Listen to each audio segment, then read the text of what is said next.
भारत माता की जय श्री राम, जय श्री राम।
ಗಣ್ಯರು ಅವರವರ ಆಸನದಲ್ಲಿ ಆಸನವನ್ನು ಅಲಂಕರಿಸಬೇಕು ಅಂತ ಹೇಳಿ ರಕ್ಷಣಾ ವ್ಯವಸ್ಥೆಯವರು ವಿನಂತಿ ಮಾಡ್ತಾ ಇದ್ದಾರೆ.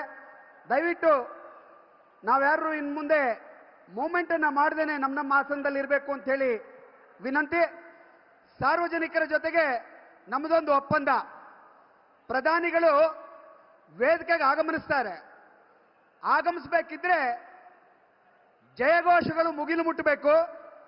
ಅವರು ಬಂದು ಅವರ ಆಸನದಲ್ಲಿ ಕೂರೋ ತನಕ ನಾವು ಎದ್ದು ನಿಂತು ಚಪ್ಪಾಳೆಯನ್ನು ತಟ್ಟಿ ಅವ್ರನ್ನ ಸ್ವಾಗತಿಸ್ಕೋಬಹುದಾ? ಸ್ವಾಗತಿಸಬಹುದು ಅಂತಂದ್ರೆ ಒಂದು ಸಾರಿ ಎಲ್ಲರೂ ಒಂದೇ ಕೈಲಿ ಚಪ್ಪಾಳೆ ಹೊಡೆದು ಸುಮ್ಮನೆ ಇರೋದಲ್ಲ, ಅವರು ಬಂದು ಅವರ ಆಸನದಲ್ಲಿ ಕೂರೋ ತನಕ ಶಿವಮೊಗ್ಗದ ಸ್ವಾಗತ, ಶಿವಮೊಗ್ಗದ ಅಭಿಮಾನ ನಮ್ಮೆಲ್ಲರ ಚಪ್ಪಾಳೆ ಮುಖಾಂತರ ಅವರನ್ನ ಸ್ವಾಗತಿಸಬೇಕು. ಅವ್ರ ಆಸನದಲ್ಲಿ ಕೂರೋ ತನಕ, ವೇದಿಕೆ ಮೇಲಿಂದ ಬಂದು ಆಸನದಲ್ಲಿ ಕೂರೋ ತನಕ ನಾವು ಚಪ್ಪಾಳೆ ಮುಖಾಂತರ ಸ್ವಾಗತಿಸಬಹುದು. ಆಗ್ಬೋದಾ?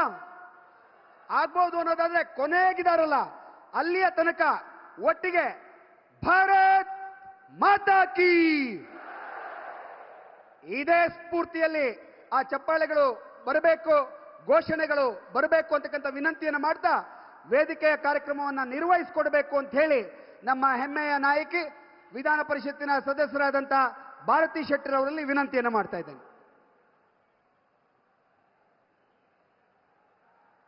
बोलो भारत माता की, बोलो भारत माता की.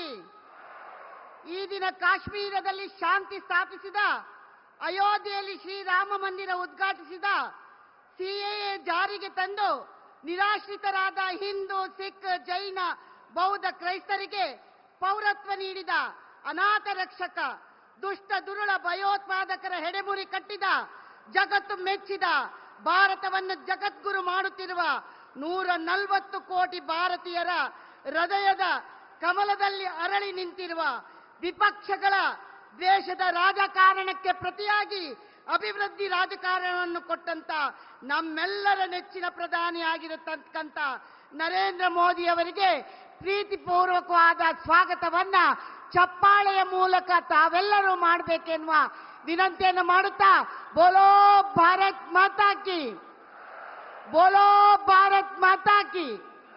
ನಮ್ಮ ಪರಿವಾರ ಮೋದಿ ಪರಿವಾರ, ನಮ್ಮ ಪರಿವಾರ,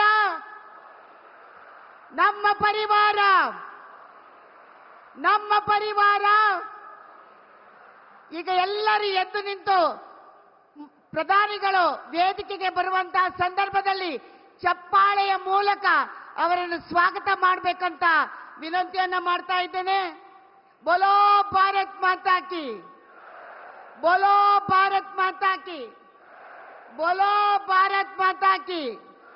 ವಂದೇ ವಂದೇ ವಂದೇ. ನರೇಂದ್ರ ಮೋದಿ ಅವರಿಗೆ, ರಾಘವೇಂದ್ರ ಅವರಿಗೆ, ಸನ್ಮಾನ್ಯ ಯಡಿಯೂರಪ್ಪನವರಿಗೆ, ಶ್ರೀನಿವಾಸ್ ಪೂಜಾರಿ ಅವರಿಗೆ, ಬ್ರಿಜೇಶ್ ಚೌಟಾ ಅವರಿಗೆ, ಗಾಯತ್ರಿ ಸಿದ್ದೇಶ್ ಅವರಿಗೆ, ಡಾಕ್ಟರ್ ಮಂಜುನಾಥ್ ಅವರಿಗೆ ಬೋಲೋ ಭಾರತ್ ಮಾತಾ ಕಿ. ನಮ್ಮ ಪರಿವಾರ, ನಮ್ಮ ಪರಿವಾರ, ನಮ್ಮ ಪರಿವಾರ. फिर एक बार, फिर एक बार, फिर एक बार, फिर एक बार, फिर एक बार. बोलो भारत माता की, बोलो भारत माता की. ನಮ್ಮ ಪರಿವಾರ, ನಮ್ಮ ಪರಿವಾರ, ನಮ್ಮ ಪರಿವಾರ, ನಮ್ಮ ಪರಿವಾರ. फिर एक बार, फिर एक बार, फिर एक बार, फिर एक बार. ಭಾರತೀಯ ಜನತಾ ಪಕ್ಷಕ್ಕೆ, ಭಾರತೀಯ ಜನತಾ ಪಕ್ಷಕ್ಕೆ, ಕಮಲದ ಗುರುತಿಗೆ, ಕಮಲದ ಗುರುತಿಗೆ, ಭಾರತೀಯ ಜನತಾ ಪಕ್ಷಕ್ಕೆ. ಮಧ್ಯದಲ್ಲಿ ಫ್ಯಾನ್ ಎಲ್ಲ ಆನ್ ಮಾಡಬೇಕು. ಅಬ್ ಕಿ ಬಾರ್ 400 ಪಾರ್, अब की बार, अब की बार, अब की बार बोलो भारत माता की।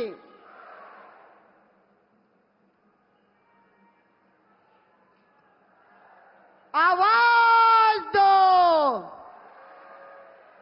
आवाज दो, आवाज दो।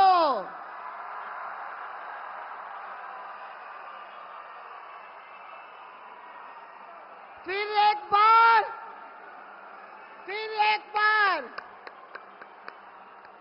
फिर एक बार बोलो भारत माता की, बोलो भारत माता की, बोलो भारत माता की, बोलो भारत माता की। फिर एक बार, फिर एक बार, फिर एक बार।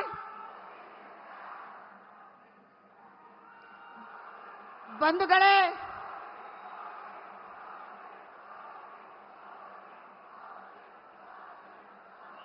ಬಂಧುಗಳೇ, ಒಬ್ಬ ಎಂಪಿ ಆಗಿ ಯಾವ ರೀತಿ ಕ್ಷೇತ್ರವನ್ನು ಅಭಿವೃದ್ಧಿ ಮಾಡಬೇಕು ಅನ್ನೋದನ್ನ ನಮ್ಮೆಲ್ಲರಿಗೂ ತೋರಿಸಿಕೊಟ್ಟಂತ ನಮ್ಮೆಲ್ಲರ ಪ್ರೀತಿಯ ರಾಘಣ್ಣ, ಸನ್ಮಾನ್ಯ ರಾಘವೇಂದ್ರ ಅವರು ಈ ಸಭೆಯಲ್ಲಿ ಸ್ವಾಗತವನ್ನು ಮಾಡಬೇಕು ಅನ್ನೋ ವಿನಂತಿಯನ್ನ ಮಾಡ್ತಾ ಇದ್ದೇನೆ.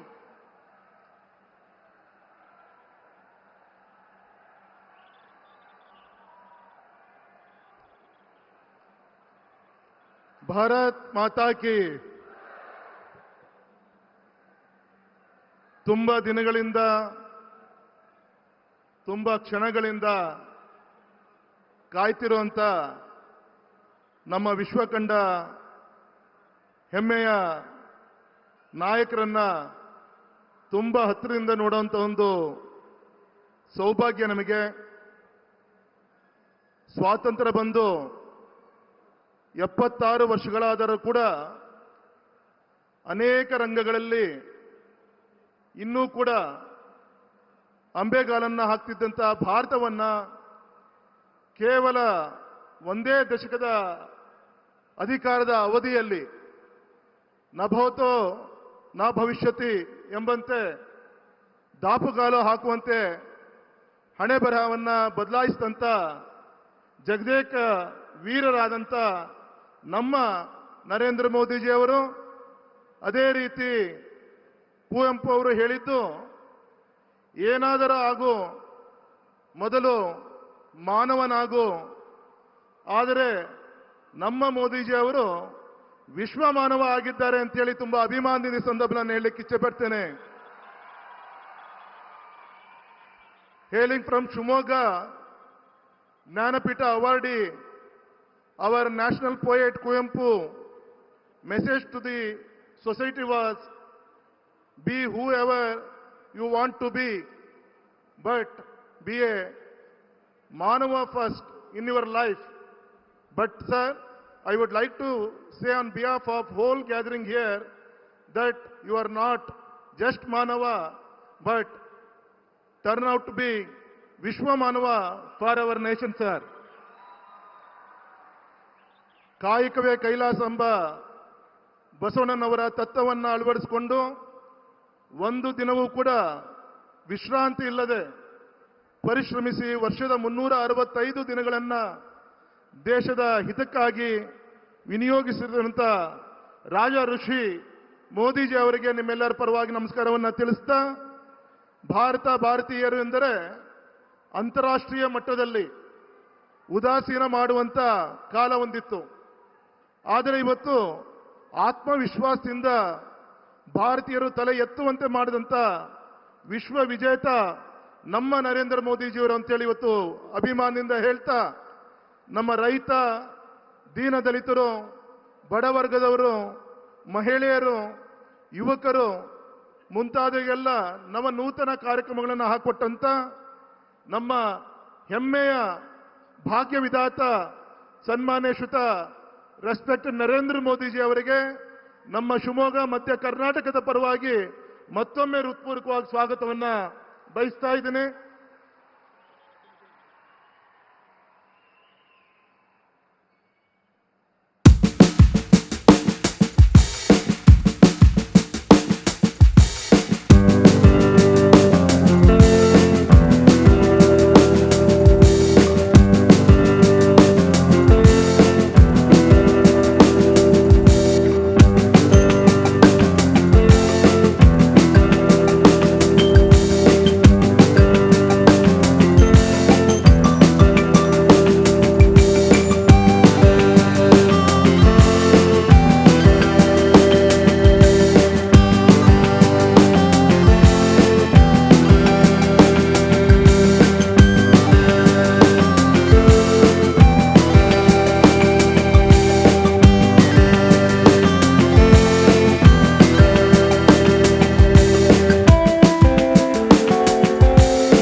ನರೇಂದ್ರ ಮೋದಿ ಅವರಿಗೆ ಇವತ್ತು ಎಲ್ಲರೂ ಕೂಡ ಅಭಿನಂದಿಸಿದ್ದಾರೆ. ಅದೇ ರೀತಿ ನಮ್ಮ ಕರ್ನಾಟಕ ರಾಜ್ಯದ ಅಭಿವೃದ್ಧಿಯ ಹರಿಕಾರ, ರೈತರ ಕಣ್ಮಣಿ, ಭಾಗ್ಯಲಕ್ಷ್ಮಿಯ ಭಾಗ್ಯದಾತರಾಗಿರ್ತಕ್ಕಂಥ, ಕೇಂದ್ರ ಸಂಸದೀಯ ಮಂಡಳಿಯ ಸದಸ್ಯರು ಆಗಿರತಕ್ಕಂಥ ನಮ್ಮೆಲ್ಲರ ಹೆಮ್ಮೆಯ ನಾಯಕರಾಗಿರುವಂಥ ಸನ್ಮಾನ್ಯ ಯಡಿಯೂರಪ್ಪನವರು ತಮ್ಮನ್ನುದ್ದೇಶಿಸಿ ಮಾತಾಡಬೇಕಂತ ವಿನಂತಿಯನ್ನ ಮಾಡ್ತೀನಿ.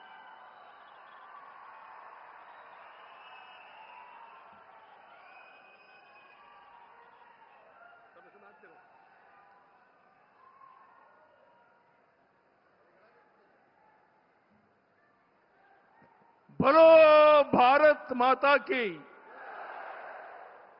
जय ಶ್ರೀರಾಮ್ ಅಂತ ಹೇಳಿದ್ರೆ ಜೈ ಜೈ ಶ್ರೀರಾಮ್ ಅಂತ ಹೇಳಬೇಕು. ಜೈ ಶ್ರೀರಾಮ್, ಜೈ ಶ್ರೀರಾಮ್. ಎಲ್ಲರೂ ಕೈ ಎತ್ತಿ ಹೇಳಬೇಕು, ಜೈ ಶ್ರೀರಾಮ್.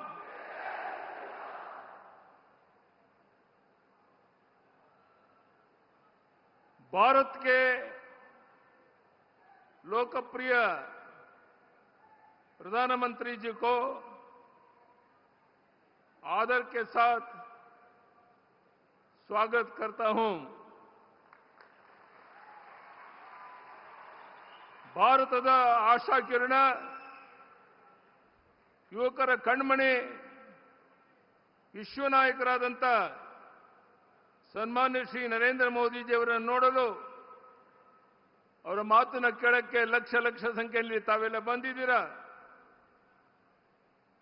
ವೇದಿಕೆ ಮೇಲಿರುವಂಥ ಎಲ್ಲ ಹಿರಿಯ ಮುಖಂಡರೇ, ಮಾಧ್ಯಮದ ಸ್ನೇಹಿತರೆ,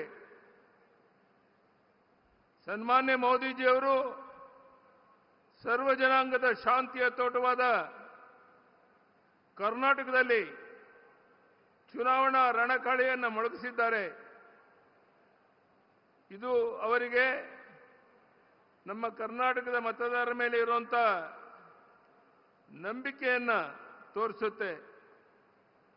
ಮೊನ್ನೆ ತಾನೇ ಕಲಬುರಗಿಗೆ ಬಂದು ಲಕ್ಷಾಂತರ ಜನ ಸೇರಿದಂತಹ ಸಭೆಯಲ್ಲಿ ಅವರು ಮಾತನಾಡಿ ಹೋಗಿದ್ರು. ನರೇಂದ್ರ ಮೋದಿಜಿಯವರ ನೇತೃತ್ವದ ಸರ್ಕಾರ ಕೇವಲ ಚುನಾವಣೆಗೆ ಕೆಲಸ ಮಾಡುವಂಥ ಸರ್ಕಾರ ಅಲ್ಲ. ದಿನದ 24 ಗಂಟೆ, ವರ್ಷದ 365 ದಿನಗಳ ಕಾಲ ಗಡಿಯನ್ನು ಸುರಕ್ಷಿತವಾಗಿಡೋದಕ್ಕೆ ಅತ್ಯಾಧುನಿಕ ರಕ್ಷಣಾ ಸಾಮಗ್ರಿಗಳನ್ನು ಒದಗಿಸ್ತಾ ಇದೆ. ಅದೇ ರೀತಿ ಭಾರತದ ಬೆನ್ನೆಲುಬಾಗಿರುವ ರೈತ ಬಾಂಧವರಿಗೆ ಕಿಸಾನ್ ಸನ್ಮಾನ್ ಯೋಜನೆಯಡಿ ಪ್ರತಿ ವರ್ಷ 6,000 ರೂಪಾಯಿಗಳನ್ನು ನೇರವಾಗಿ ಅವರ ಖಾತೆಗೆ ಜಮಾ ಮಾಡಿ ರೈತ ಮಿತ್ರರ ಮೊಗದಲ್ಲಿ ಮಂದಹಾಸವನ್ನು ಮಾಡಿಸುವಂತ ಕೆಲಸ ಮಾಡಿದ್ದಾರೆ. ಕೇಂದ್ರ ಸರ್ಕಾರ 6,000 ಕೊಟ್ಟರೆ, ನಾನು ಮುಖ್ಯಮಂತ್ರಿ ಆಗಿದ್ದಾಗ ನಾನು ಸಹ 4,000 ಕೊಟ್ಟು 10,000 ಕೊಡ್ತಾ ಇದ್ದೋ. ಆದರೆ ಈ ಸರ್ಕಾರ, ರಾಜ್ಯ ಸರ್ಕಾರ ಕೊಡ್ತಿದ್ದ 4,000 ನಿಲ್ಲಿಸಿರುವುದು ನಿಮಗೆಲ್ಲ ಗೊತ್ತಿರುವಂತ ಸಂಗತಿ. ಕಾಶ್ಮೀರದ ಸ್ವಾಯತ್ತತೆಗೆ ಕಂಟಕವಾಗಿದ್ದ ಆರ್ಟಿಕಲ್ 370 ರದ್ದುಗೊಳಿಸಿ ಅಖಂಡ ಭಾರತದ ಕನಸಿಗೆ ನೀರೆರೆದಿದ್ದಾರೆ. ಕೋಟ್ಯಾಂತರ ಹಿಂದೂಗಳ ಕನಸಾದ ಶ್ರೀರಾಮ ಮಂದಿರವನ್ನು ಯಾವುದೇ ಕೋಮು ಸಂಘರ್ಷಕ್ಕೆ ಆಸ್ಪದವಿಲ್ಲದಂತೆ ಸರ್ವೋಚ್ಚ ನ್ಯಾಯಾಲಯದ ಆದೇಶದ ಬಳಿಕವೇ ನಿರ್ಮಾಣ ಮಾಡಿದ್ದಾರೆ. ಕರೋನಾ ಮಹಾಮಾರಿ ನಂತರ ವಿಶ್ವದ ಅನೇಕ ರಾಷ್ಟ್ರಗಳು ಆರ್ಥಿಕವಾಗಿ ಹಿನ್ನಡೆ ಅನುಭವಿಸಿದ್ದೇವೆ.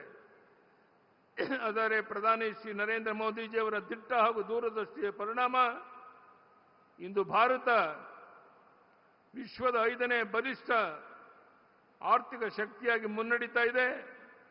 ಇನ್ನು ಕೆಲವೇ ವರ್ಷಗಳಲ್ಲಿ 3ನೇ ಬಲಿಷ್ಠ ಆರ್ಥಿಕ ಶಕ್ತಿಯಾಗಿ ಹೊರಹೊಮ್ಮಲಿದೆ. ಇಂತಹ ಶ್ರೇಷ್ಠ ನಾಯಕರು ಕಳೆದ 10 ವರ್ಷಗಳ ಅವಧಿಯಲ್ಲಿ ಒಂದೇ ಒಂದು ದಿನ ವಿಶ್ರಾಂತಿಯನ್ನು ಪಡೆಯದೇನೆ ದೇಶದ ಹಿತಕ್ಕಾಗಿ ಕರ್ತವ್ಯ ನಿರ್ವಹಿಸ್ತಾ ಇರುವ ನರೇಂದ್ರ ಮೋದಿಜಿಯವರು ಇವತ್ತು ನಮ್ಮ ಶಿವಮೊಗ್ಗಕ್ಕೆ ಬಂದಿದ್ದಾರೆ. ಕಳೆದ ಸಾರಿ ಬಂದಾಗ ನರೇಂದ್ರ ಮೋದಿಯವರು ಶಿವಮೊಗ್ಗದ ವಿಮಾನ ನಿಲ್ದಾಣದ ಜೊತೆಗೆ ಕೇಂದ್ರ ಸರ್ಕಾರದ ಹಲವು ಯೋಜನೆಗಳನ್ನು ಉದ್ಘಾಟಿಸಿದರು. ಯೋಜನೆಗಳಿಂದಾಗಿ ಮಲೆನಾಡಿನಲ್ಲಿ ಆರ್ಥಿಕ ಚಟುವಟಿಕೆಗಳು ಗರಿಗೆದರಿವೆ ಎಂಬುದು ಸುಳ್ಳಲ್ಲ. ಈಗಾಗಲೇ ತಿಳಿಸಿರುವಂತೆ ಮಲೆನಾಡಿನ ಹೆಬ್ಬಾಗಲಾದಂತಹ ಶಿವಮೊಗ್ಗ ಲೋಕಸಭಾ ಕ್ಷೇತ್ರದಲ್ಲಿ ಕಳೆದ 15 ವರ್ಷಗಳಲ್ಲಿ ಆಗಿರುವಂತಹ ಅಭಿವೃದ್ಧಿಯನ್ನ ತಾವೆಲ್ಲ ಕಣ್ಣಾರ ನೋಡಿದ್ದೀರಾ. ನನ್ನ ನೇತೃತ್ವದಲ್ಲಿ ಭಾರತೀಯ ಜನತಾ ಪಕ್ಷದ ಸರ್ಕಾರ ಅಧಿಕಾರ ಬಂದ ತಕ್ಷಣವೇ ಶಿವಮೊಗ್ಗದ ಜಿಲ್ಲೆಯ ಅನೇಕ ಜ್ವಲಂತ ಸಮಸ್ಯೆಗಳಿಗೆ ಮುಕ್ತಿ ನೀಡಲಾಗಿದೆ. ಇದಕ್ಕೆ ನನಗೆ ಹೆಗಲು ಕೊಟ್ಟು ಇಲ್ಲಿನ ಎಲ್ಲ ಮುಖಂಡರುಗಳಿಗೆ ಆಭಾರಿಯಾಗಿದ್ದೇನೆ. ಹಾಗೂ ವಿಶೇಷವಾಗಿ ಸಂಸದರಾದಂಥ ಶ್ರೀ ಬಿ ರಾಘವೇಂದ್ರ ಅವರನ್ನ ಹಿಡಿದು ಪ್ರತಿಯೊಬ್ಬರು ಸಹ ನನಗೆ ಸಹಕಾರವನ್ನು ನೀಡಿದ್ದಾರೆ. ಬಂಧುಗಳೇ, ಇವತ್ತು ಮಾಜಿ ಪ್ರಧಾನಿ ದೇವೇಗೌಡರು ದೂರವಾಣಿ ಮೂಲಕ ಮಾತನಾಡಿದ್ರು. ಯಡಿಯೂರಪ್ಪನವರೇ, ನಾನು ಸಹ ಶಿವಮೊಗ್ಗ ಬೇರೆ ಎಲ್ಲ ಕಡೆ ಬರ್ತೇನೆ, ಬಿಜೆಪಿ ಜೆಡಿಎಸ್ ಸೇರಿ 28ಕ್ಕೆ 28 ಲೋಕಸಭಾ ಕ್ಷೇತ್ರವನ್ನು ಗೆದ್ದು ಪ್ರಧಾನಿಯವರಿಗೆ ಅರ್ಪಿಸೋಣ.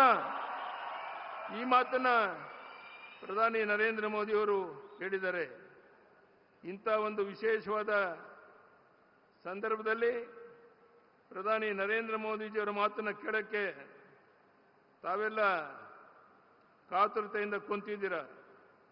ನಮ್ಮ ಗೌರವಾನ್ವಿತ ಪ್ರಧಾನಮಂತ್ರಿಗಳು ಇಂದು ನಮ್ಮಲ್ಲಿಗೆ ಬಂದಿದ್ದಾರೆ. ಕರ್ನಾಟಕದ ಅಭಿವೃದ್ಧಿ ನಿಟ್ಟಿನಲ್ಲಿ ಮೋದಿಜಿಯವರು ಕೈಗೊಂಡ ಎಲ್ಲ ನಿರ್ಧಾರಗಳಿಗಾಗಿ ನಾವು ಪ್ರಧಾನಿಯವರಿಗೆ ಕೃತಜ್ಞತೆಯನ್ನ ನಾಡಿನ ಜನರ ಪರವಾಗಿ ಸಲ್ಲಿಸ್ತೇನೆ. ಗೌರವಾನ್ವಿತ ಪ್ರಧಾನಮಂತ್ರಿಗಳು ರಾಜ್ಯಕ್ಕೆ ಆಗಮಿಸಿದಾಗ ವೇದಿಕೆಯಿಂದಲೂ ಕನ್ನಡ ಮಾತನಾಡಲು ಪ್ರಯತ್ನಿಸುತ್ತಿದ್ದಾರೆ. ಇದು ನಮ್ಮ ಭಾಷೆಯ ಮೇಲೆ ಅವರಿರುವ ಪ್ರೀತಿ ವಿಶ್ವಾಸಕ್ಕೆ ಕಾರಣ ಅನ್ನೋ ಮಾತನ್ನು ಹೇಳಕ್ಕೆ ಇಚ್ಛೆಪಡ್ತೇನೆ. ಅವರು ತಮ್ಮ ಭಾಷಣಗಳನ್ನು ಆನ್ಲೈನ್ನಲ್ಲಿ ಕನ್ನಡದ ಭಾಷೆಗೆ ಭಾಷಾಂತರಿಸಲು ಪ್ರಾರಂಭಿಸಿದ್ದಾರೆ. ಇದರಿಂದ ಇವರು ನಮ್ಮೊಂದಿಗೆ ಹಿಂದಿ ಹರಿಯದ ನಮ್ಮ ರಾಜ್ಯದ ಎಲ್ಲ ಜನರೊಂದಿಗೆ ನೇರವಾಗಿ ಸಂಪರ್ಕ ಸಾಧಿಸಬಹುದು. ಇದಕ್ಕಾಗಿ ಎಕ್ಸ್ ಎಂಬ ಆನ್ಲೈನ್ ಜಾಲತಾಣದಲ್ಲಿ ನರೇಂದ್ರ ಮೋದಿ ನಮೋ ಇನ್ ಕನ್ನಡ ಹೆಸರಿನ ಎಕ್ಸ್ ಅಪ್ಲಿಕೇಶನ್ನಲ್ಲಿ ಖಾತೆಯೂ ಇದೆ. A1 ಆರ್ಟಿಫಿಷಿಯಲ್ ಇಂಟೆಲಿಜೆನ್ಸ್ ಸಹಾಯವನ್ನು ಪಡೆಯಲಾಗ್ತಾ ಇದೆ. ನೀವು ಸಹ ನಮ್ಮ ಮೋದಿಜಿಯವರ ಭಾಷಣಗಳನ್ನು ಕನ್ನಡದಲ್ಲಿ ಕೇಳಿ ಅವರೊಂದಿಗೆ ಆನ್ಲೈನ್ನಲ್ಲಿ ಕನ್ನಡದಲ್ಲಿ ಸಂಪರ್ಕ ಸಾಧಿಸಬಹುದು. ಇದರ ಬಗ್ಗೆ ಸಾಧ್ಯವಾದಷ್ಟು ಹೆಚ್ಚಾಗಿ ಜನರಿಗೆ ತಿಳಿಸೋಣ. ಬಂಧುಗಳೇ, ಇವತ್ತು ಮೋದಿಜಿಯವರ ಮಾತನ್ನು ಕೇಳಕ್ಕೆ ತಾವು ಉತ್ಸುಕರಾಗಿದ್ದೀರಾ. ನಾನು ನಿಮ್ಮೆಲ್ಲರ ಪರವಾಗಿ ಮೋದಿಜಿಯವರಿಗೆ ಭರವಸೆಯನ್ನು ಕೊಡ್ತೇನೆ. ಕರ್ನಾಟಕ ರಾಜ್ಯದಿಂದ 28ಕ್ಕೆ 28 ಲೋಕಸಭಾ ಕ್ಷೇತ್ರವನ್ನು ಗೆದ್ದು ಅವರೆಲ್ಲ ಸಂಸತ್ ಸದಸ್ಯರನ್ನ ಡೆಲ್ಲಿ ಕರ್ಕೊಂಡು ಬರ್ತೇನೆ. ಆ ಭರವಸೆಯನ್ನು ಅವರು ಕೊಡ್ತಾ ಮತ್ತೊಮ್ಮೆ ಇವತ್ತು ವಿಜಯೇಂದ್ರ ಅವರು ರಾಜ್ಯದ ಅಧ್ಯಕ್ಷರಾದ ಮೇಲೆ ರಾಜ್ಯದ ಉದ್ದಗಲಿಕ್ಕೆ ಪ್ರವಾಸ ಮಾಡಿ ಪಕ್ಷವನ್ನು ಬಲಪಡಿಸುವಂತ ಕೆಲಸ ಮಾಡ್ತಾ ಇದ್ದಾರೆ. ಅವರಿಗೆ ವೇದಿಕೆ ಮೇಲಿರುವಂಥ ನಮ್ಮೆಲ್ಲ ಚುನಾಯಿತ ಪ್ರತಿನಿಧಿಗಳಿಗೆ ನಾನು ವಿನಂತಿಯನ್ನು ಮಾಡ್ತೇನೆ. ಇವತ್ತಿನಿಂದ ನಾವು ಮನೆ ಸೇರಿದೇನೆ ನಮ್ಮ ಕ್ಷೇತ್ರದಲ್ಲಿ ಓಡಾಡಿದ್ರೆ ಯಾವ ಪ್ರಧಾನಿ ನರೇಂದ್ರ ಮೋದಿಜಿಯವರು ಕಳೆದ 10 ವರ್ಷದಲ್ಲಿ ಒಂದು ದಿನ ವಿಶ್ರಾಂತಿ ತಗೊಳ್ಳದೆ ವಿದೇಶಕ್ಕೆ ಓಡಾಡ್ತಾ ಈ ಜಗತ್ತೇ ಮೆಚ್ಚೋ ರೀತಿ ಒಂದು ಕೆಲಸವನ್ನು ಮಾಡ್ತಾ ಇದ್ದಾರೆ. ಕೊನೆ ಪಕ್ಷ ಲೋಕಸಭಾ ಚುನಾವಣೆ ಆಗೋರಿಗೆ ನಾವ್ಯಾರು ಕಾರ್ಯಕರ್ತರು ಮನೆ ಸೇರಿದೇನೆ ಯಾರೇ ಅಭ್ಯರ್ಥಿ ಇರಲಿ ಅವರ ಗೆಲುವಿಗಾಗಿ ನಾವು ನೀವೆಲ್ಲ ಪ್ರಾಮಾಣಿಕ ಪ್ರಯತ್ನ ಮಾಡಬೇಕು ಅಂತ ಈ ಸಂದರ್ಭದಲ್ಲಿ ಕೈ ಜೋಡಿಸಿ ನಿಮ್ಮಲ್ಲಿ ಪ್ರಾರ್ಥನೆ ಮಾಡಿ ಮತ್ತೊಮ್ಮೆ ಲಕ್ಷಾಂತರ ಸಂಖ್ಯೆಯಲ್ಲಿ ಬಂದಿರುವಂಥ ನಮ್ಮೆಲ್ಲ ಕಾರ್ಯಕರ್ತ ಬಂಧು ಭಗಿನಿಯರಿಗೆ, ಮಾಧ್ಯಮದ ಸ್ನೇಹಿತರಿಗೆ, ವೇದಿಕೆ ಮೇಲಿರುವಂಥ ಮುಖಂಡರಿಗೆ, ಪ್ರಧಾನಿಯವರಿಗೆ ಮತ್ತೊಮ್ಮೆ ವಂದನೆಯನ್ನು ಸಲ್ಲಿಸಿ ನನ್ನ ಮಾತನ್ನು ಮುಗಿಸ್ತೇನೆ. ಬಲೋ ಭಾರತ್ ಮಾತಾ ಕಿ. ಪ್ರಧಾನಿ ನರೇಂದ್ರ ಮೋದಿಜಿಯವರಿಗೆ, ಪ್ರಧಾನಿ ನರೇಂದ್ರ ಮೋದಿಜಿಯವರಿಗೆ ಭಾರತ್ ಮಾತಾ ಕಿ ಜೈ ಶ್ರೀರಾಮ್, ಜೈ ಶ್ರೀರಾಮ್. ನಮಸ್ಕಾರ, ಧನ್ಯವಾದ. ಸ್ಟ್ಯಾಂಡ್ ಅಪ್, ಸ್ಟಾರ್ಟ್ಅಪ್, ಮುದ್ರಾ, ಅದೇ ರೀತಿ ಪ್ರಧಾನಮಂತ್ರಿ ಸ್ವನಿಧಿ ಯೋಜನೆಯ ಮುಖಾಂತರ ನಮ್ಮೆಲ್ಲರಿಗೂ ಕೂಡ ಸ್ವಾವಲಂಬಿ ಹಾಗೂ ಸ್ವಾಭಿಮಾನದ ಬದುಕನ್ನ ಕಲ್ಪಿಸಿಕೊಟ್ಟಂತ ನಮ್ಮ ಬದುಕಿಗೆ ಗ್ಯಾರಂಟಿಯನ್ನು ಕೊಟ್ಟು ಚುಚ್ಚುಮದ್ದುಗಳ ಮುಖಾಂತರ ನಮ್ಮ ಜೀವಕ್ಕೆ ಗ್ಯಾರಂಟಿಯನ್ನು ಕೊಟ್ಟಂತ ನಮ್ಮ ದೇಶದ ನೆಚ್ಚಿನ ಪ್ರಧಾನಿ ಜಗತ್ ಪ್ರಸಿದ್ಧರಾಗಿರತಕ್ಕಂತ ಸನ್ಮಾನ್ಯ ನರೇಂದ್ರ ಮೋದಿ ಅವರು ತಮ್ಮನ್ನುದ್ದೇಶಿಸಿ ಮಾತಾಡಬೇಕಂತ ನಾನು ವಿನಂತಿಯನ್ನ ಮಾಡ್ತಾ ಇದ್ದೇನೆ.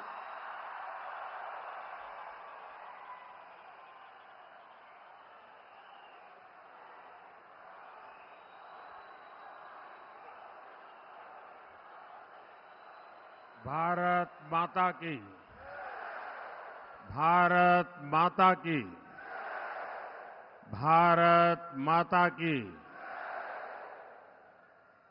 ಶಿವಮೊಗ್ಗದ ಜನತೆಗೆ ನನ್ನ ನಮಸ್ಕಾರಗಳು.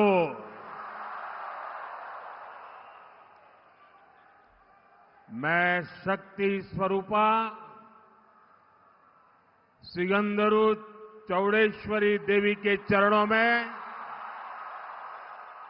श्रद्धापूर्वक प्रणाम करता हूं.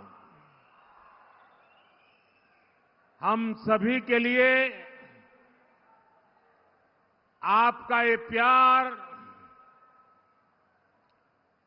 आशीर्वाद, जन समर्थन की ये लहर कर्नाटका के कोने कोने में बीजेपी को मिल रहा अपार जन समर्थन, ये ऊर्जा, ये दृश्य अपने आप में ऐसा लग रहा है कि पूरा मैदान ऊर्जा से भरा हुआ है.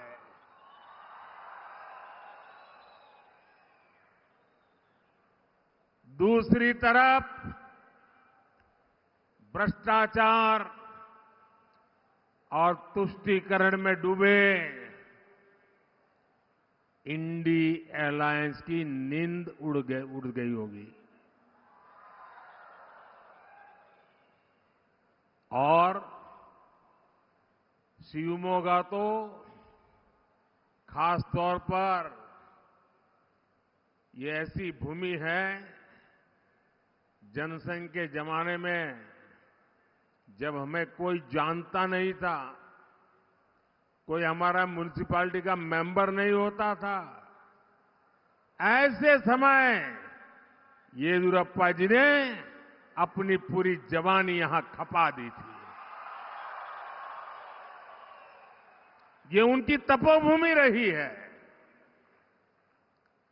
इस क्षेत्र की, कर्नाटका की हर सीट से मोदी का डेवलपमेंट एम्बेसडर को हमें चुन करके दिल्ली भेजना है. आपको कर्नाटका की 28 की 28 सीटें, ऑल 28 सीट बीजेपी एनडीए को देने के लिए मैं आज आपको प्रार्थना करने आया हूं.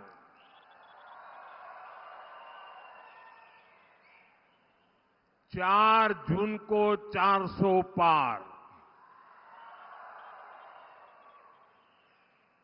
4 जून को 400 पार के मिशन में कर्नाटका की आप सभी मतदाताओं की बहुत बड़ी भूमिका है. और इसलिए आखिर करे 400 सीटें की बात क्यों कर रहे हैं हम? ये 400 सीटें क्यों? विकसित भारत के लिए 400 पार, विकसित भारत के लिए, विकसित भारत के लिए, विकसित कर्नाटका के लिए, विकसित कर्नाटका के लिए, गरीबी कम करने के लिए, गरीबी कम करने के लिए, आतंक पर प्रहार करने के लिए, भ्रष्टाचारियों पर कार्रवाई के लिए किसानों की समृद्धि के लिए, युवाओं के नए अवसर देने के लिए ई बारी नानूरू मेरी ई बारी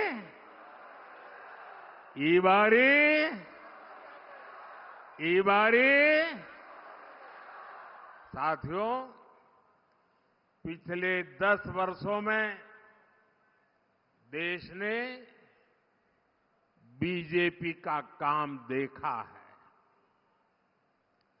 बीजेपी की सबसे बड़ी प्राथमिकताएं हैं विकास, गरीब कल्याण और सामर्थ्यवान भारत। वहीं दूसरी ओर कांग्रेस है। कांग्रेस के पास विकास का एजेंडा नहीं, इसलिए वो तरह तरह के हथकंडे आजमाती है। कांग्रेस का पहला हथकंडा है झूठ बोलो, बड़े बड़े झूठ बोलो, बार बार झूठ बोलो, जहां जाओ वहां झूठ बोलो, सुबह शाम झूठ बोलो। कांग्रेस का दूसरा हथकंडा है अपने झूठ को ढकने के लिए नए झूठ बोलो। कांग्रेस का तीसरा हथकंडा है जब पकड़े जाओ तो अपनी करतूतों का ठीकरा दूसरों के सर पर फोड़ दो। हर चुनाव से पहले कांग्रेस के लोग बड़े बड़े झूठे वादे करने में एक्सपर्ट हो गए हैं। यहां कर्नाटका में भी कांग्रेस ने यही किया और अब सरकार बनने के बाद कांग्रेस फिर झूठ पर झूठ, झूठ पर झूठ, झूठ पर झूठ बोले जा रही है। कभी वो केंद्र को जिम्मेदार बता रही है, कभी मोदी पर आरोप लगा रही है, तो कभी दूसरी पार्टियों पर अपनी नाकामी का ठीकरा फोड़ रही है। क्योंकि कांग्रेस की मंशा कभी लोगों की भलाई करने की नहीं होती। कांग्रेस का केवल एक ही इरादा होता है, लोगों को लूटना, अपनी जेब भरना। इसलिए कांग्रेस को जब से कर्नाटका में मौका मिला है तो इन्होंने कर्नाटका को अपना एटीएम बना दिया है। यहां इनकी लूट इतनी बढ़ गई है कि सरकार चलाने के लिए पैसे तक नहीं बचे और इस लूट में भागीदार बनने की होड़ मची हुई है। कोई यहां सीएम इन वेटिंग है, कोई यहां फ्यूचर सीएम एस्पिरेंट है, कोई यहां सुपर सीएम है, कोई यहां शैडो सीएम है और इतने सारे सीएम के बीच एक दिल्ली के कलेक्शन मिनिस्टर भी है। कांग्रेस की इस करतूत का नुकसान कर्नाटका के लोगों को उठाना पड़ रहा है। कुछ ही महीनों में कांग्रेस की सरकार ने कर्नाटका की साख को बहुत बड़ा धक्का लगा दिया है। मैं कांग्रेस के प्रति कर्नाटका के लोगों का आक्रोश देख रहा हूं। उनका गुस्सा समझ रहा हूं। कांग्रेस सरकार के ऐसे रवैये के बीच बहुत जरूरी है कि कर्नाटका की लोकसभा की हर सीट पर बीजेपी एनडीए को विजय मिले। बीजेपी एनडीए के सांसद कर्नाटका के लोगों की सेवा के लिए काम करेंगे, यहां केंद्र की योजनाओं को अच्छी तरह से लागू करने में मदद करेंगे। साथियों, कल मुंबई में शिवाजी मैदान में इंडिया अलायंस की तरफ से एक खुला ऐलान किया गया है। वो लोग हिंदू धर्म में समाहित शक्ति को समाप्त करना चाहते हैं।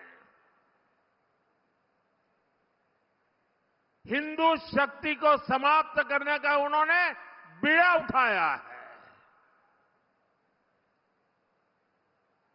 हिंदू समाज जिसे शक्ति मानता है,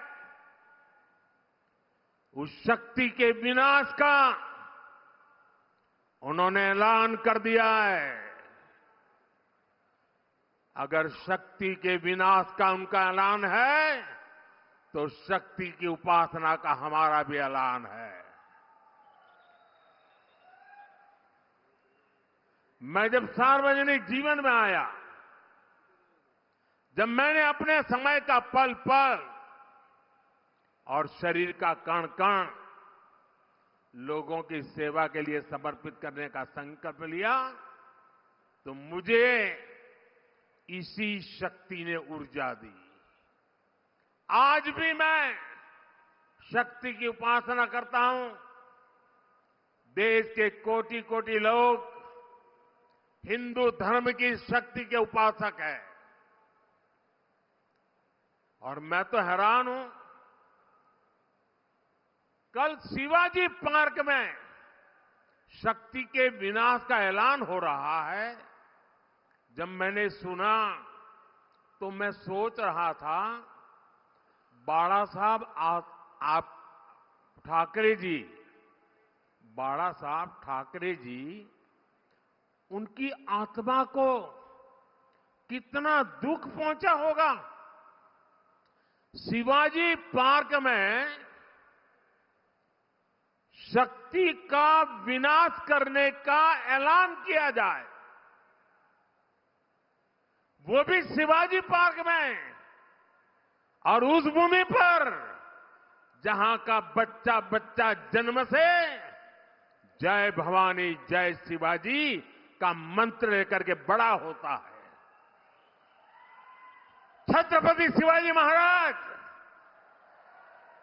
तुळजा भवानी से आशीर्वाद लेकर के हिंदवी स्वराज की स्थापना के लिए निकल पड़े थे। वे शक्ति के उपासक थे, और उसी शिवाजी पार्क में शक्ति के विनाश का ऐलान किया जाता है। और कौन लोग मंच पर बैठे थे, पता नहीं बाला साहब की आत्मा को क्या होता होगा।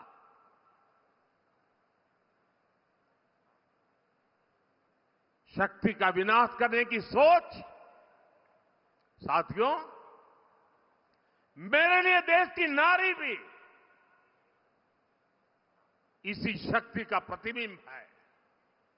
इसलिए हमारी सरकार की योजनाओं में सबसे ज्यादा प्राथमिकता नारी शक्ति को दी जाती है।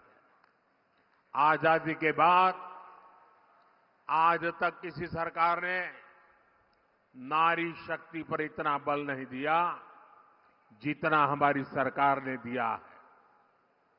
और इसलिए ही जब चंद्रयान वहां पहुंचा जहां कोई नहीं पहुंचा था, तो हमने उस स्थान को शिव शक्ति पॉइंट का नाम दिया। कई पॉलिटिकल जानकार कहते रहे हैं कि नारी शक्ति मोदी की साइलेंट वोटर है, लेकिन मेरे लिए देश की नारी शक्ति वोटर नहीं, बल्कि मां शक्ति स्वरूपा है। नारी शक्ति का यही आशीर्वाद मेरा सबसे बड़ा सुरक्षा कवच है। हम तो हमेशा से कहते आ रहे हैं, या देवी सर्वभूतेषु शक्ति रूपेण संस्थिता नमस्तस्यै नमस्तस्यै नमस्तस्यै नमो नमः। इसी भावना के साथ हम मां भारती की भी पूजा करते हैं। इसी भावना के साथ हम मां भारती की शक्ति उसे बढ़ाना चाहते हैं। हमारे राष्ट्रकवि कुवेंपु ने भी कर्नाटका की इस धरती के लिए क्या कहा था? कुवेंपु जी ने कहा था, मंत्र कणा, शक्ति कणा, ताई कणा, देवी कणा। उन्होंने कर्नाटका माता को भी शक्ति के रूप में देखा था। इंडी अलायंस के लोग अब इसी शक्ति को कुचलना चाहते हैं, तबाह करना चाहते हैं, समाप्त करना चाहते हैं।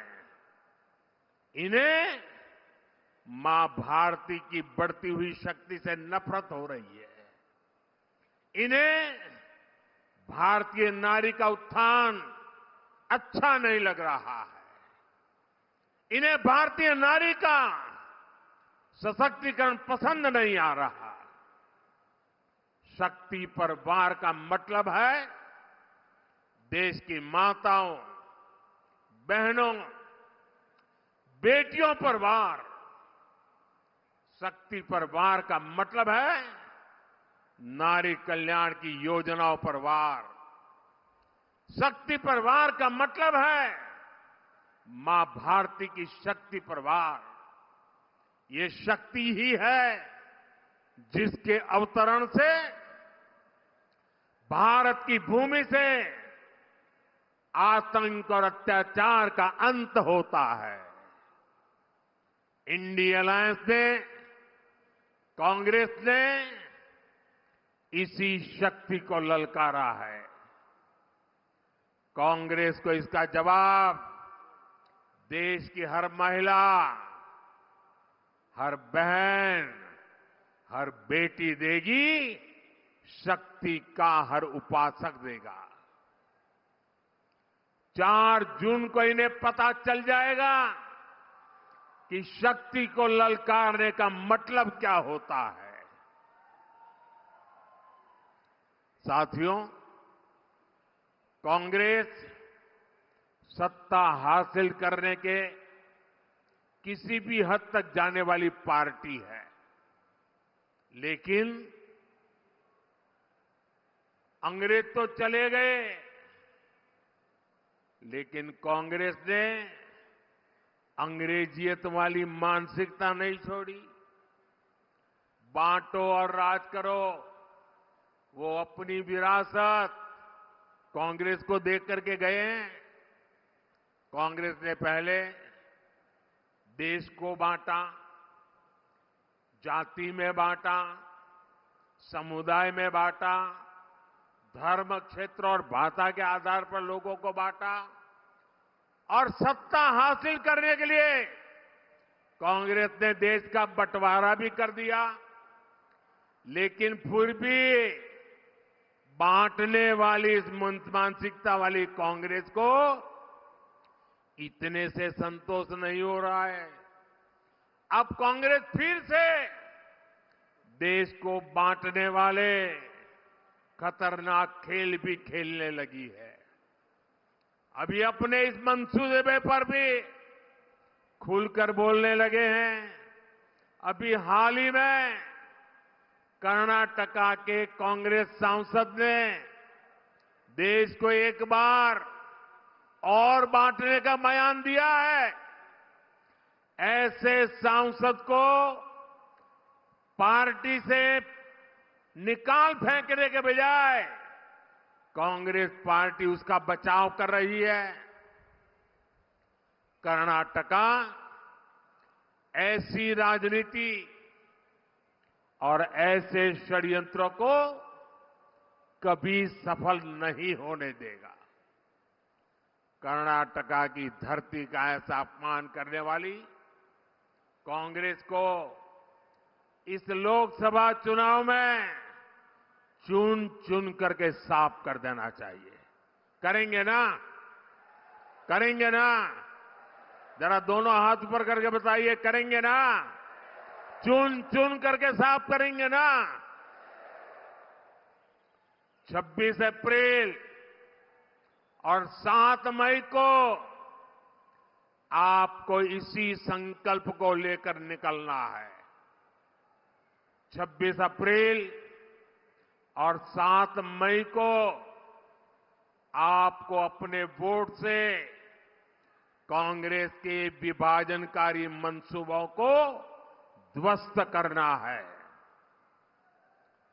साथियों, आजादी के बाद कांग्रेस ने जो व्यवस्था बनाई उसमें गरीब और गरीब होता गया, कंगाल होता गया और गरीब के अधिकार छीनते रहे। कांग्रेस ने हमेशा देश के गरीब को मूलभूत सुविधाओं को भी तरसा कर रखा। बीते 10 वर्षों में हमने इन हालातों को बदलने के लिए काम किया। पिछले 10 वर्षों में भारत के 25 करोड़ लोग गरीबी से बाहर हुए हैं। ये इसलिए संभव हुआ क्योंकि हमने गरीबों की समस्याओं पर फोकस किया। हमने उन्हें मुश्किलों से बाहर निकालने का रास्ता तैयार किया। मैं आपको कर्नाटका का उदाहरण देता हूं कि हमारे काम का स्केल कितना बड़ा है। परिवार में कोई मेडिकल इमरजेंसी आ जाए तो गरीब और गरीब हो जाता है। लेकिन हमने आयुष्मान भारत योजना के तहत अकेले कर्नाटका में 75 लाख से ज्यादा लोगों का मुफ्त इलाज कराया है। अकेले शिवमोगा में ही 5 लाख से ज्यादा आयुष्मान कार्ड धारक है। इसी तरह कर्नाटका में 40 लाख से ज्यादा गरीब महिलाओं को मुफ्त गैस कनेक्शन दिया गया है। पूरे कर्नाटका में लगभग 9 लाख परिवारों को पीएम आवास योजना के तहत पक्का मकान दिया है। साथियों, ये जो लाखों करोड़ों लोगों को हमारी योजनाओं का फायदा मिला है, उनमें से ज्यादातर एससी, एसटी और ओबीसी समुदाय के हैं। आज उन्हें सशक्त बनाकर हम सामाजिक न्याय की दिशा में आगे बढ़ रहे हैं। पिछली बार मैं यहां शिवमोगा एयरपोर्ट का उद्घाटन करने आया था। मुझे याद है कि यहां की हक्की पिक्की जनजातीय समुदाय के लोगों से मेरी लंबी चर्चा हुई। उन लोगों को ऑपरेशन कावेरी के द्वारा युद्ध संकट में घिरे सूडान से बाहर निकालना लाया गया था। मैं इस बात का उदाहरण है कि अब अपने सभी लोगों के लिए काम कर रहे हैं। ये मायने नहीं रखता कि वो कहां है। ये इस बात का भी प्रमाण है कि वंचित समुदाय की सेवा के प्रति बीजेपी लगातार समर्पित है। आजाद भारत के इतिहास में बीजेपी ही वो पार्टी है जिसने एससी और एसटी दोनों समुदाय के लोगों को राष्ट्रपति बनाया है। इसलिए जब आप बीजेपी को वोट देंगे तो आपका वोट सामाजिक न्याय के लिए होगा। साथियों, आज पहली बार भारत इस मुकाम पर पहुंचा है कि दुनिया में लोग भारत के आधुनिक इंफ्रास्ट्रक्चर की चर्चा कर रहे हैं। भारत की पहचान अब हाई स्पीड वंदे भारत, नमो भारत ट्रेनों से होती है। भारत की पहचान अब मेट्रो और अंडर वाटर मेट्रो से हो रही है। भारत की पहचान अब हाई स्पीड इंटरनेट और 5G से होती है। भारत की पहचान अब गांव-गांव में यूपीआई टेक्नोलॉजी से होती है। भारत की पहचान अब ग्रीन कॉरिडोर और एक्सप्रेस वेज से होती है। बीजेपी की केंद्र सरकार कर्नाटका में भी इसी विकास अभियान को बढ़ावा दे रही है। यहां तुमकुरू और शिवमोगा के बीच नेशनल हाईवे बन रहा है। हमारी सरकार इसके निर्माण पर 6,000 करोड़ रुपए से ज्यादा खर्च कर रही है। इससे इस इलाके की पूरी तस्वीर बदल जाएगी। शिवमोगा और बेंगलुरु पहुंचने में लगने वाला समय 2 घंटे कम हो जाएगा। करीब 100 करोड़ रुपए की लागत से शिवमोगा के पास कोटेगंगूर को कोचिंग डिपो भी विकसित किया जा रहा है। शिवमोगा शहर में 2 रेलवे ब्रिज भी बनाए गए हैं, जिससे यहां के लोगों को बहुत सुविधा हो गई है। शिवमोगा, सागर जंबागरू और तलगुप्पा स्टेशनों को अमृत स्टेशन भी बनाया गया है। यहां की रेल सुविधाओं का कायाकल्प हो रहा है। साथियों, अगले 5 वर्षों में विकास के इस अभियान को और गति मिलने वाली है। अगले 5 वर्ष देश उन फैसलों का गवाह बनेगा जो पहले कभी नहीं हुए। अगले 5 वर्षों में ही भारत दुनिया की तीसरी अर्थव्यवस्था बनेगा।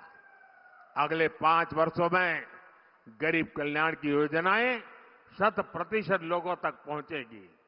जैसे अब तक पक्का घर नहीं मिला, नल से जल नहीं मिला, आयुष्मान कार्ड नहीं मिला, सबके घर तक एनडीए सरकार पहुंचेगी। अगले 5 वर्षों में युवाओं के लिए अवसरों के नए द्वार खुलेंगे और ये रास्ता 26 अप्रैल और 7 मई को आपके वोट से पक्का होगा। 26 अप्रैल को उडुपी चिकमंगलूर सीट पर श्री कोटा श्रीनिवास, दक्षिण कन्नड़ा सीट पर कैप्टन ब्रिजेश चौटा और बेंगलुरु रूरल सीट पर डॉक्टर सीएन मंजुनाथ, इनके लिए बड़ी संख्या में वोट डालने हैं।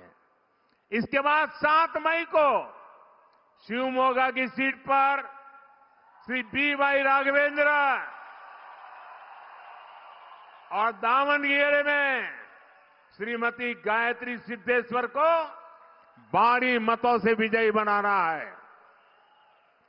मुझे विश्वास है कि 4 जून को कर्नाटका की हर सीट पर विकास का कमल खिलेगा।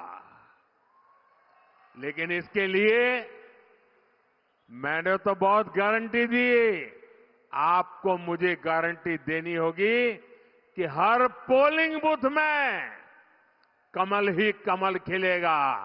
खिलेगा, खिलेगा, कमल खिलेगा, कमल खिलेगा। बहुत बहुत धन्यवाद। भारत माता की, भारत माता की, भारत माता की। धन्यवाद।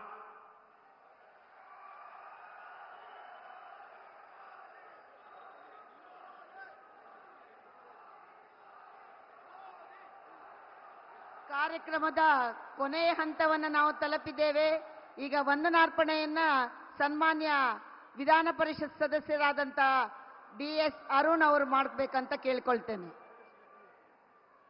ಭಾರತ್ ಮಾತಾ ಕಿ ಮತ್ತೊಮ್ಮೆ ಮತ್ತೊಮ್ಮೆ ಮೋದಿ ಮೋದಿ ಮೋದಿ. ಆತ್ಮೀಯ ಬಂಧುಗಳೇ, ಈ ಒಂದು ಅಭೂತಪೂರ್ವವಾದಂತಹ ಶಿವಮೊಗ್ಗದ ಈ ಒಂದು ಅಲ್ಲಮ ಪ್ರಭು ಮೈದಾನದಲ್ಲಿ ಮಾನ್ಯ ನರೇಂದ್ರ ಮೋದಿಯವರು ನಮ್ಮೆಲ್ಲರನ್ನ ಉದ್ದೇಶಿಸಿ ಮಾತಾಡಿದ್ದಾರೆ. ಅವರಿಗೆ ಉತ್ಪೂರ್ವಕವಾದಂತಹ ಧನ್ಯವಾದಗಳನ್ನು ಹೇಳಲಿಕ್ಕೆ ಇಚ್ಛೆಪಡ್ತೇನೆ. ಅದೇ ರೀತಿ ನಮ್ಮೆಲ್ಲರ ನಾಯಕರು, ರೈತರ ಕಣ್ಮಣಿಗಳಾದಂತಹ ಮಾಜಿ ಮುಖ್ಯಮಂತ್ರಿಗಳಾದಂತಹ ಶ್ರೀಯುತ ಯಡಿಯೂರಪ್ಪನವರಿಗೆ ನಿಮ್ಮೆಲ್ಲರ ಉತ್ಪೂರ್ವಕವಾದಂತಹ ಧನ್ಯವಾದಗಳನ್ನು ಹೇಳಲಿಕ್ಕೆ ಇಚ್ಛೆಪಡ್ತೇನೆ. ಅದೇ ರೀತಿ ನಮ್ಮ ರಾಜ್ಯದ ರಾಜ್ಯಾಧ್ಯಕ್ಷರು ಆದಂತಹ ಭಾರತೀಯ ಜನತಾ ಪಾರ್ಟಿಯ ಶಿಕಾರಿಪುರದ ಶಾಸಕರಾದಂತಹ ಶ್ರೀಯುತ BY ವಿಜೇಂದ್ರ ಅವರಿಗೂ ಕೂಡ ಉತ್ಪೂರ್ವ